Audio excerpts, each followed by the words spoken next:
this game, you never really know what anybody's intentions are, so you gotta just kind of stay on top of everything.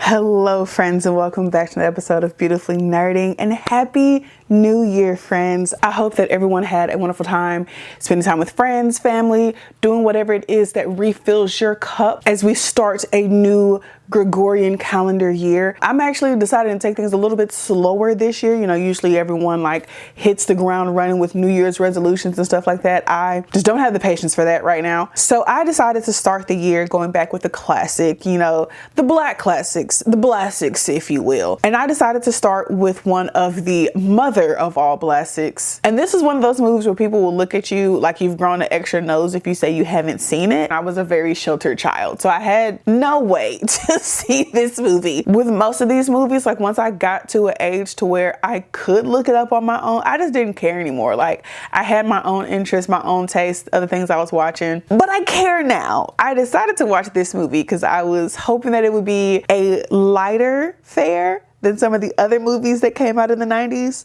and I was hoping that it would not be quite as intense. Like South Central was so traumatic, and I was like, let me watch this movie because it'll be way more fun. I'll have a good time. Boy, was I wrong. So if you've already seen the title of this video, you already know what I'm watching. This week I watched The Players Club. It's hilarious to me that like as much as people around me would talk about this movie, I'm not sure if y'all actually watched the movie, because especially in college when people would talk about this movie, I feel like all they ever talked about were titties. As a grown adult watching this movie now, if that was your takeaway, you paid no attention.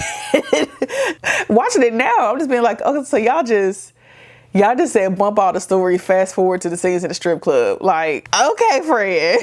Legitimately, before watching this movie, all I knew about it was that LisaRaye played a stripper. And I could not have told you much else beyond that. I couldn't have told you who was in it. I couldn't have told you general plot points. I couldn't even tell you that Ice Cube directed it. I had no idea that this was his movie. Y'all only took away titties. I get that some of you all had your teen awakening for this movie, but like there was more happening. I need us to do better. And like even kind of knowing LisaRaye played a stripper, like from what I'd heard from other people about the movie, it kind of just gave like the City High song. What would you do if the song was at home? I listened to that song, so I was like, well, I know what that song is about, so why would I need to watch the movie? Because it sounds like it's the exact same thing. Like it sounds like the song put to film. So I finally went and watched the movie on my own. I did not realize how star-studded this movie was. Like, granted, I'm sure at the time that a lot of the people in it were not as humongous as they are now. Like Bernie Mac, like he's been a legend forever. And like some of the stars in it, so like Jamie Foxx is in it, Charlie Murphy's in it, Terrence Howard is in it, the daddy from Good Times is in it. Have anybody ever told you look just like the father from Good Times? But this movie is so intense. Like there were a bunch of moments where I was just like, oh, so just consent just does not exist in this realm whatsoever. There was DV, there was SA, like heavy drug use, alcohol abuse, ex-work, like lots of pew-pew violence. Y'all really had me thinking that this was just a movie about a girl working in a strip club. Let's get into the actual movie. Like all of the Ice Cube movies, the 2-line synopsis is the movie: the trials and tribulations of a stripper who was paying her way through school. But the intrigue of the movie, as well as other Ice Cube movies, is how we get to the end point, because the movie is very slow. Similarly to a lot of other movies from the 90s, we establish lots of multiple points going on in different areas, and then by the end they all come together and converge. It makes the movie feel like it's not actually started yet, even when you're like 30, 45 minutes in, because you're just like following all these different branching paths, and you're just like, so when does this all come back together? The movie starts with Diana, played by LisaRaye. She is standing in the burned down ashes of her old stomping grounds, the Players Club. And it's one of those, like, you're probably wondering how I got here type of intros. And we flash back to Diana arguing with her parents. about her college plans because she wants to go to HBCU and her dad wants her to go upstate to a better school, but she's very dead set. So the dad's like, well, if you don't want to go where I'm wanting you to go, you can get out. And so he kicks her out. She moves in with her boyfriend, who she is actually pregnant by. A little while after she has the baby, they break up. And she's working at the shoe store, and these two girls are in there, and their names are Trix and Ronnie. They tell her like, hey, you are way too pretty to be working in here. I couldn't be sitting in here smelling folks' feet all day. You should come dance to the Players Club with us. You know, she got a baby to feed. She ain't really making no money at the shoe store. And she's like, all right, let me go ahead and go down there. You can tell that Ronnie is slimy, like, from the jump. The deplorable behavior is just oozing off of Ronnie. And that's actually just compliments to the actress, because as soon as she was on screen, I was like, I don't like her. And granted, I still had no idea how this movie was gonna go. But from jump, I was like, I do not like her. And so Diana goes to the club, and that's where we meet Dollar Bill, played by Bernie Mac, rest in peace. And he gives her the name Diamond, and she is now officially a dancer at the Players Club. And her first day, she comes in a bathing suit with a wrap. You know, like anyone would be, she's very nervous about her first day, her first time dancing with somebody. And her first dance is actually with a gentleman named Myron, who we will get back to later. But Myron actually becomes a regular of hers. We jump forward 4 years. Diamond is now a senior in college, preparing for her last semester. You know, baby's thriving. She got a new man. And, you know, she's kind of the hot commodity at the club. Speaking of the club, let's talk about Dollar Bill. So he left Chicago to come here to open a strip club, and he borrowed $60,000 from a gangster named St. Louis. And so the gag is, Dollar actually never intended to pay this money back. And so St. Louis sends a goon to Dollar's house and was like, hey, bruh, give St. Louis his money or I'm gonna come back and it's pew pew. I will not be having restraint and pulling this trigger. I was like, oh my. And also, I don't know where this movie takes place. I'm assuming California. I'm assuming it's in LA, because I'm assuming that that's Ice Cube's thing, is that his movies take place in LA. To, you know, showcase the areas where he grew up and the places that he's proud of. I'm not for sure if it's confirmed. I did not have the strength to go back and watch it. I tried to look it up. The places where I was like seeing synopsis about the movie, they weren't confirming it. And so back at the club, a different set of goons are there to kind of rough up the doorman. I think his name is Lil Man, and also kind of, you know, send the same message. But this time St. Louis is actually in the car. And he's like, hey, let Dollar Bill know I need my money. Like, where is he at? I need my money. And Lil Man lies and says that Dollar Bill isn't there. Dollar is a little bit nervous, you know, trying to move more cautiously to make sure that, you know, the gangsters don't find out where he's at. And so St. Louis sends Ice Cube and his friend, I forgot what their names were in the movie completely, sends them in to kind of be like undercover, I suppose, to wait out and see where Dollar Bill is. Dollar Bill rarely comes through the front, and so Ice Cube and company don't see him for a couple of days, and they're just like, man, this dude has never had his own club. And it's just like, yeah, because places have multiple entrances and exits, my guy. Like, jumping back over to Diamond, things are starting to look up in her life. You know, she's getting so close to finishing up school, graduating, being able to leave the club. She's actually back on good terms with her parents. They actually know that she works at the club, which was surprising to me because I just assumed she was lying. But like later in the movie,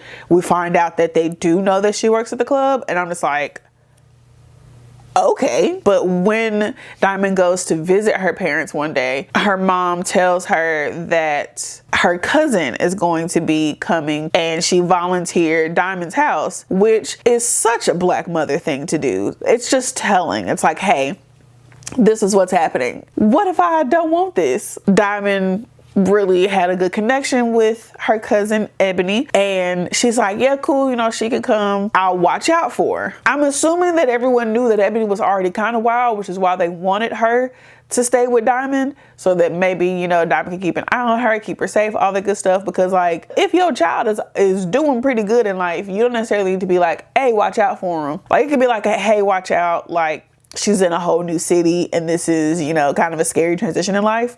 But I feel like everyone already knew that Ebony was wilding. And that's exactly what happens when she gets down here. She finds out that Diamond works at the Players Club and she's like, put me on. They go, she's able to get on, but she does kind of live in Diamond's shadow. And it's a little bit of colorism in that. I felt like was happening. Oh, you not thick like your cousin. You not pretty like your cousin. Da da da da. And I'm just like, she wasn't that much skinnier than LisaRaye. Like they were both pretty skinny, but like at the same time, like I get that LisaRaye is the main character. It just really rubbed me the wrong way that the darker skinned person, who she isn't even dark skinned, she's just darker than LisaRaye, inherently not as pretty. Okay. Ebony starts working at the Players Club and gets in cool with Trix and Ronnie. I'm sure it probably wasn't even necessarily her choice to begin with, but Ronnie is one of those people where like she can smell the weak / insecurity on you and she's going to prey on that. Ebony falls hard, like she's drinking a lot, staying out all night, and there's only so much that Diamond can do because at the end of the day, Ebony is a grown-ass woman, and it's like, hey bro, like I'm trying to help you out, but you making it hard. Diamond is, you know, trying to tell Ronnie to be like, hey, back up off my cousin. And Ronnie's like,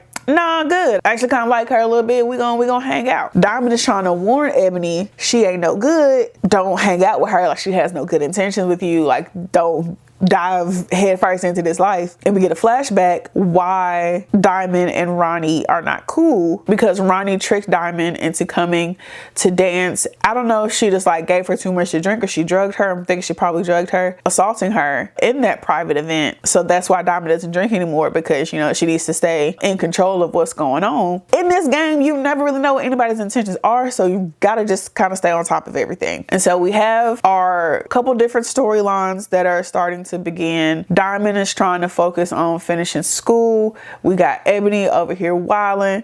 We got Dollar Bill trying to run from the law. And then we also get introduced to the DJ, whose name is Blue, played by Jamie Foxx. Honestly, we really didn't even need Jamie Foxx's character. Like, I'm glad that he was there because I really like Jamie Foxx, but like, he didn't need to be in a movie whatsoever. As the ley lines begin to come together, Ronnie's little brother is having his bachelor party. Ronnie wants to get some of the girls to come and dance, but nobody wants to come and dance. Like nobody is like messing with her brother at all, which I didn't even really fully process until like one specific girl she asked, and she was like, absolutely not. Like my goodness, like what did the brother do that don't nobody want to mess with him like that? She does get Ebony to come and do the show. And that is because she tricked her by saying that like other people are going to be coming to the club. Luke is there. All the strippers are excited and going to dance for him. Diamond is like, I'm actually real good on that. I'm gonna stay with my person here. We're gonna have a good time. It's gonna be cool. Ice Cube is good off Luke because he's like, you know, I make my money as well. I ain't got no reason to go try to, you know, be all up under old boy. But Ice Cube friend is like, oh, like I want to go speak to Luke. I want to go say, hey, boop, boop, boop. And so he tries to go over there, but like most men in the club, like they only are there for the strippers. Like they don't necessarily want guys coming up there. Homie gets super belligerent and like tries to bum rush in there. Luke's security mollywops him upside the back of the head, which causes Cube to bum rush a security guard, which starts like a whole big fight inside the club. Glass is getting broken, shots are getting fired, people running everywhere. It dang looked like there was a surge, there was people on the ground, and I was like, hey bro, like all of this because you couldn't say hey to somebody? Like this seems a bit extreme. After that happens, Diamond goes home. Diamond has a very bad habit of just like walking places and leaving doors open. Like, baby girl, you are not in the suburbs, you are not in the country. Close these doors. Her apartment complex has a gate. She leaves the gate wide open. She goes to her apartment. She don't close the door behind her. And I understand that this is more so because like the camera has to come in behind you, but like I need you to close doors. I need you to have some sense of your surroundings, because when she's going to her apartment, we kind of see like a foot and we see like a body coming out of the shadows, and she's like, Myron? And so come to find out, Myron had been following her home for who knows how long, making sure that she gets home safe. And now he feels entitled to her, and and he tries to come into her apartment, and she's like screaming, "Hey bro, leave me alone." And he's like, "I spent so much money on you." So she is eventually able to get the door closed, get it locked, and she goes to scream for Ebony, because at this point her and her boyfriend actually had broken up. Everybody and their mama got something to say about how she's living her life, and they're like, "Hey, maybe don't work at a strip club because strippers don't have necessarily the greatest reputation. You deserve to be on such a higher echelon than to be called a stripper, so do better." But she's like, "I'm making money, I'm able to pay my way through school, I'm taking care of my baby, so stop trying to tell me how to live my life." Her boyfriend was like, "Well, all my friends are clowning me because my girl work at the strip club." Dominic's like, "Well, if you're so insecure about that, you could just leave." And so he kicks rocks. When the stuff with Myron is happening, she goes to the apartment, she's calling for Ebony. She goes into Ebony's room and she's not there. So then she goes into her room, probably go get her pew-pew because, you know, who knows, Myron's still there. She opens up her bedroom door. It's Ebony and her ex in the bed. Diamond is irate. She like jumps on the bed and like immediately goes for Ebony. Probably it'd be a lot easier to beat up Ebony than it would be to beat up her ex, but Ebony is able to like dive from the bed. The ex grabs her up and is like, "Oh baby, please, I actually came to talk to you, I came to apologize." And then Ebony was here, we started talking, whoop, whoop. And I was like, boy, ain't nobody trying to hear nothing you gotta say. He actually lets her go to the closet and start like yanking stuff off the shelf. Sir, why are you still standing there talking? She's obviously going to go get a gun. You should probably leave. He gives her enough time to pull extra stuff off the shelf, get the gun, load the gun, and then finally she like points the gun at him, and then he starts to run. Like, so you should have been done ran. She popping off. He runs out the apartment. Ebony runs into the bathroom and locks the door. And Diamond's like, "Get your ass out here." Ebony's like, "No, I'm good, actually." Diamond's like, I just don't understand. Like, I should have known you was a hoe. You was a hoe when you was back in Florida. Now you coming here, you know, sleeping my man." Because even earlier in the movie, like Ebony had walked out and just like a tank top and some underwear, and Diamond was like, "You want to put some clothes on?" And she was like, "Cause of him, he ain't nobody." I knew then. I was like, "Oh, she finna sleep with your man. That's crazy." Diamond pretends to be like, "You know what? I'm just gonna go stay at my mama's house, and you go get your stuff and get out of my house." Which I was like, I know good and well that she is not about to leave her house, her own house, where she pays the bills, to give this girl time to get her stuff and get out. So Ebony goes to open the door, and Diamond pistol whips her. She's like, "I know you I didn't think I was gonna let that shit slide." I was like, "Oh snap." She kicks Ebony out. After the BS that happened at the club, Blue had actually walked Diamond to her car that night, and they exchanged numbers, even though she was still kind of like, you know, sad about Lance leaving, but they exchanged numbers. They actually do go out on a date after she kicks Ebony out. And Ebony keeps trying to like call her to apologize. On one of the times that she is calling, she's like, "Hey, I know you're mad at me, but I need you to come get me. Ronnie has me dancing at this party, but there's no other girls here. I'm not comfortable. Can you please come get me? I'm at this place." And Diamond is like, "You should have thought about that. That ain't got nothing to do with me. Like, you figure it out on your own." And Ebony's like, "Okay, well, if you change your mind, I'm in this place in this room number. Could you please come and get me?" Diamond is just not having it. Like, she's over it. So we go over to the bachelor party. I'm sure that her intentions were for her brother to sleep with Ebony. You know, she wanted to be able to either like control the situation, maybe be there as well, because she even says that, like, you know, she runs the strip club, like that's her stuff, like she's the main person there. Like, you know, Dollar may be the person who, you know, who name is on the club or whatever, but Ronnie is the one who really is like running the girls. She kind of, you know, pimps them out whenever she feels like it. So Ice Cube and friends are there as well. Earlier in the movie, they were offered a lap dance from Ebony,